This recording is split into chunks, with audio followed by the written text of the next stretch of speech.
Pozdravljeni! Danes imamo pred sabo kar nekaj dokumentov, ki odpirajo, rekla bi, precej resna vprašanja. Gre za kazensko ovadbo, pa dele sodnega spisa IK 68-19-28-2019. Vse se nanaša na Okrožno državno tožilstvo v Kranju. Res je. Pogledali bomo očitke o nekem nedopustnem mešanju vlog. Kaj nam ti viri pravzaprav razkrivajo? Ja, v bistvu gre za trditev o domnevni koliziji interesov. In to je, če seveda drži, precej problematično. Kolizija interesov. Tako. Obstaja sum, da ne bi isti organ, torej državno tožilstvo, ki, kot vemo, po zakonu usmerja policijo pri preiskavah, hkrati v neki čisto zasebni zadevi pred sodiščem zastopal interese posameznega policista. No, pa tudi skrb zbujajoče.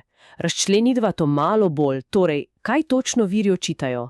Da naj bi državni tožilec v Kranju v tem konkretnem postopku IK 68-1928-2019 dejansko deloval v korist zasebnih interesov policista, Maga Luka Pisovca. Točno to. Ta policist je v tisti zadevi nastopal kot zasebni tožnik. Zaradi užaljene časti, če sem prav razumel. Tako, zaradi domnevne užaljenosti časti. In bil pa je zaslišan tudi kot priča. In te ovadbe zdaj trdijo, da je tožilec v bistvu zastopal njega osebno. In kako to pravno opredeljujejo? Ovadbi to označujeta kot sum zlorabe uradnega položaja po 257. členu Kazenskega zakonika, pa tudi oškodovanja javnih sredstev po 257a členu. Se pravi, očitek je, da je državni organ, namesto da bi delal v javnem interesu, uporabil svoja sredstva in svoj položaj za zasebno pravdo nekega policista. Natanko tako. To je pa popolno nasprotje tega, kar naj bi tožilstvo počelo. Njegova vloga je povsem drugačna. No, deva osvežiti spomin. Kakšne so te vloge po predpisih? Kaj pravijo zakoni, uredbe? Zakon o kazenskem postopku pa tudi uredba o sodelovanju tožilstva in policije sta tukaj precej jasna.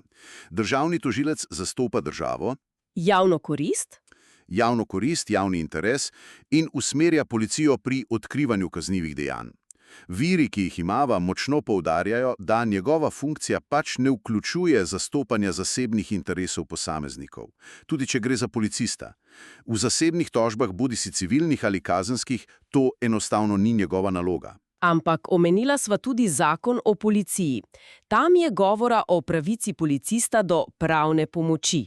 Kako viri ločujejo to pravico od tega domnevno spornega zastopanja s strani tožilca? Ja, to je dobra poanta.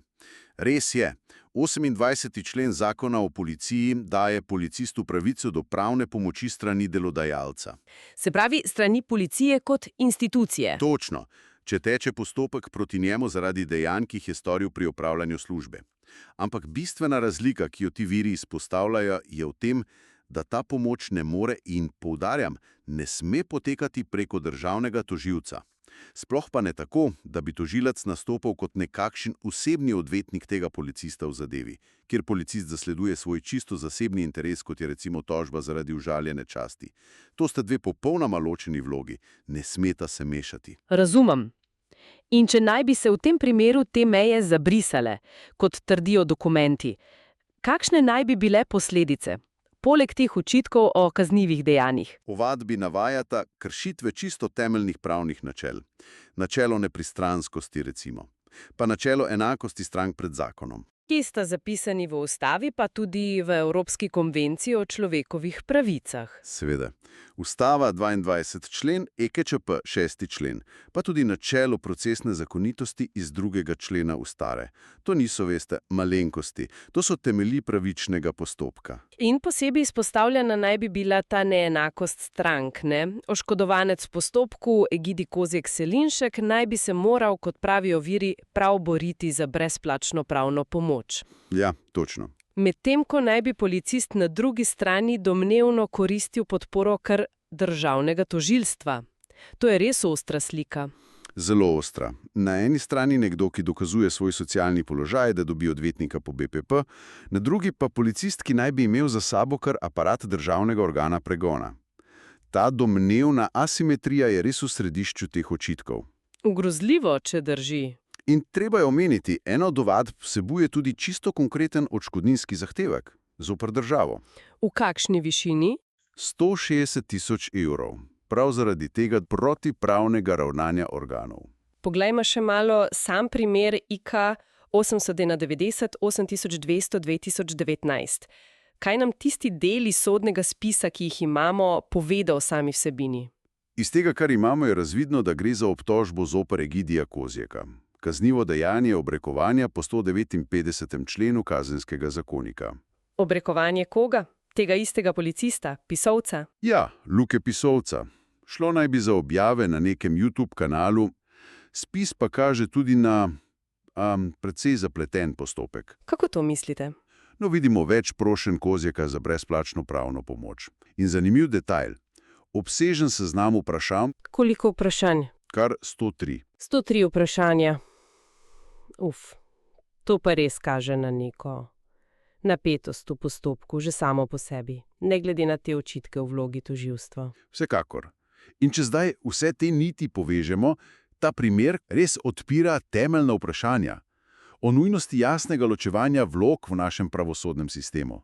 Kako zagotoviti ne samo dejansko nepristranskost, ampak tudi videz nepristranskosti. Še posebej v takih primerih, ko so kot zasebne stranke vpleteni policisti. Hkrati pa se, kot omenjajo viri, dotika še nečesa drugega. Tega večnega vprašanja razmerja med zaščito časti javnih uslužbencev in pa pravico do svobode izražanja. Točno, tudi to je relevantno. Ustava, 39. člen. Kje je meja? Kje je meja dopustne kritike, ki je lahko tudi ostra, še posebej pri javnih uslužbencih, ki so pač bolj izpostavljeni, in kje se začne nedopusten poseg v čast? Ta vprašanja so vedno prisotna, ta primer pa jih vsaj posredno spet odpira. Današnji pregled teh virov je torej osvetlil zelo resne očitke na račun kranjskega državnega tožilstva v tem konkretnem primeru.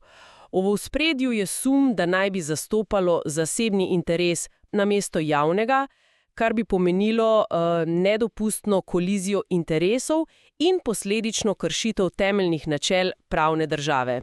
In za konec morda ostane premislek, ki ga ti dokumenti nekako implicitno zastavljajo in presega to specifično zgodbo. Kako lahko naš pravosodni sistem kot celota, kako lahko učinkovito postavi in vzdržuje tako trdne, tako jasne meje med javnimi funkcijami in zasebnimi interesi svojih akterjev. Tako da ohrani tisto nujno potrebno zaupanje javnosti. Zaupanje v nepristranskost in pravičnost delovanja. To je pač stalen izziv.